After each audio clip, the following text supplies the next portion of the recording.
Bismillahirrahmanirrahim. Assalamualaikum warahmatullahi wabarakatuh. Kita bermohon semoga rahmat Allah senantiasa dicurahkan. Pembahasan kita ini punya dua dalil. Dalil Quran dan dalil kebangsaan. Pasal 29 ayat yang kedua. Negara menjamin kemerdekaan tiap-tiap penduduk untuk memeluk agamanya masing-masing dan beribadah menurut agama dan kepercayaannya itu. Negara kita memang bukan negara agama. Comment, like, and share.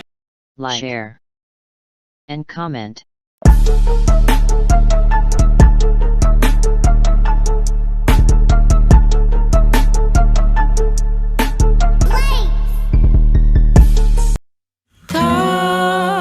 Terima kasih. Sepanjang kalian beriman, jangan pernah gunakan lisannya untuk yang tidak bermanfaat. Jangan mencela.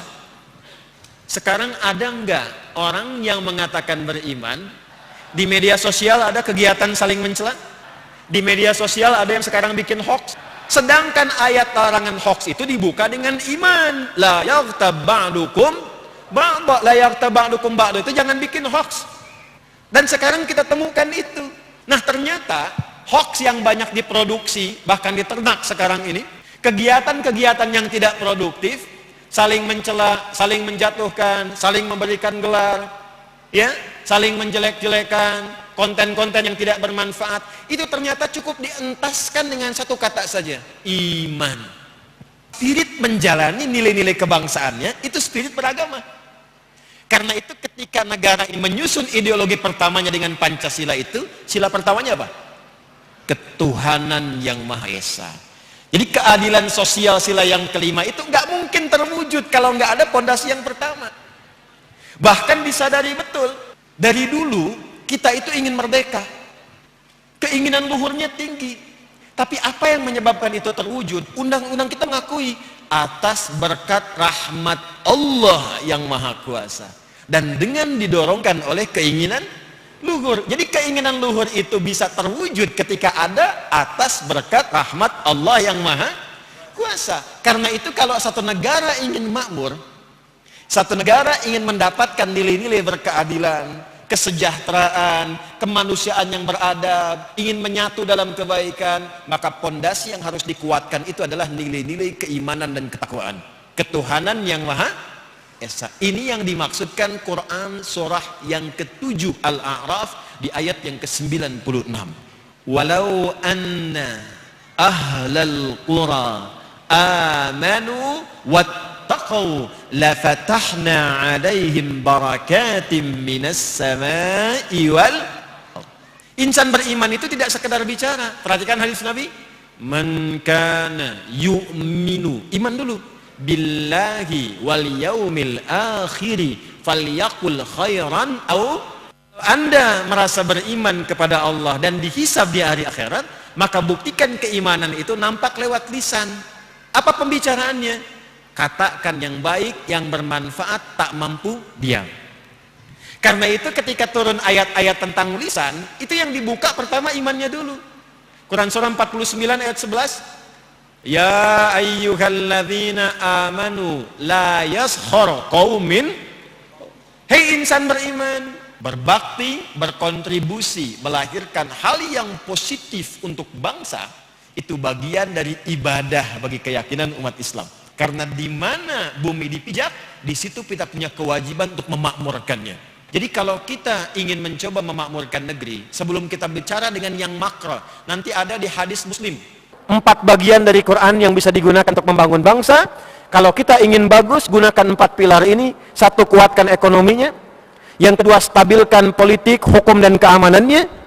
Yang ketiga, kuatkan pendidikannya. Dan yang keempat, di atas semua itu, kuatkan pondasi keimanannya dan ketakwaan kepada Allah Subhanahu wa taala. Mudah-mudahan kalau itu bisa dilakukan, baldatun thayyibatun wa rabbun ghafur.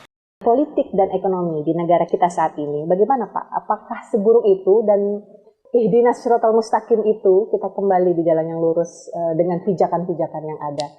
Ihdinas siratal mustaqim itu menggambarkan 3. Anda punya kekuatan pijakan, Anda punya kekuatan pegangan, Anda punya kekuatan payung. La haula wala quwata illa billah.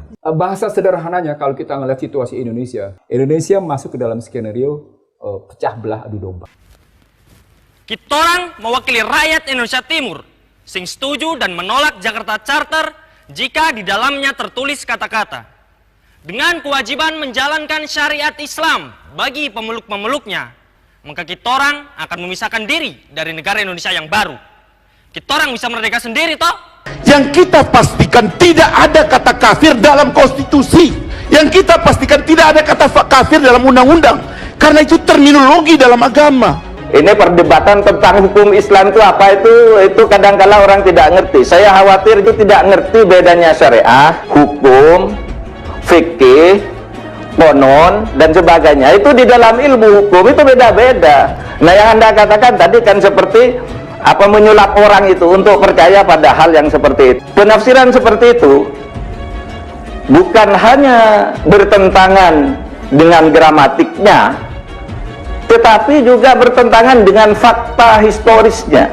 Arti ketuhanan yang Maha Esa itu hanya Allah Subhanahu wa Ta'ala. Itu bukan arti Pancasila, itu kata Ki Bagus Hadikusumo. Ki Bagus Hadikusumo itu mengatakan bagi orang Islam ketuhanan yang Maha Esa itu tauhid. Nah, artinya apa? Bagi orang yang tidak Islam silahkan Tuhannya sendiri. Jadi tidak ada keharusan dengan kata ketuhanan yang Maha Esa yang bersumber dari Piagam Jakarta sebelumnya itu lalu mau dikatakan bahwa negara Indonesia harus berdasar hukum Islam. Hadanallahu iyyakum ila dinil haq. Billahi taufiq wa hidayah. Assalamualaikum warahmatullahi wabarakatuh. Takbir. Takbir. Takbir.